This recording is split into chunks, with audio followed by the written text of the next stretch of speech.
When it comes to federal gun control, Republican state legislatures are hypocrites. When Barack Obama was president, Republicans in state legislatures introduced dozens of bills to resist and nullify federal gun control.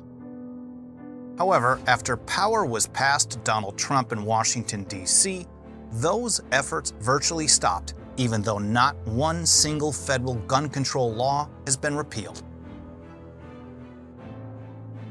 During the last 2 years of the Obama administration, there were more than 50 bills directly pushing back against federal gun control introduced in 22 states. During the 2 state legislative sessions since the Trump administration took over, the number of bills dropped by more than half, and the number of states nearly did too. Now, it's not just that there's been fewer bills introduced in the Trump era. There's been much less GOP support for the few that have been introduced. During the Obama years, 5 bills directly taking on federal gun control laws were signed into law. 6 passed at least one chamber of the legislature, and 4 got committee hearings. Since Republicans took over in D.C., though, there haven't been any state-level bills pushing back against federal gun control signed into law.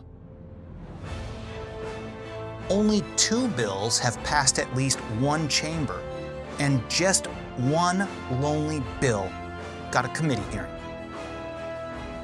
If you didn't know better, you'd think there weren't any more threats to the right to keep and bear arms coming from Washington, D.C.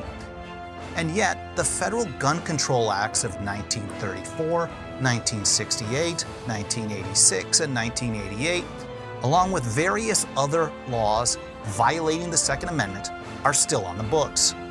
And they're still being enforced by Washington, D.C. There's really only one conclusion that I can draw from this, and it shouldn't be a surprise. The GOP cares more about party politics than it does about your right to keep and bear arms and the Second Amendment.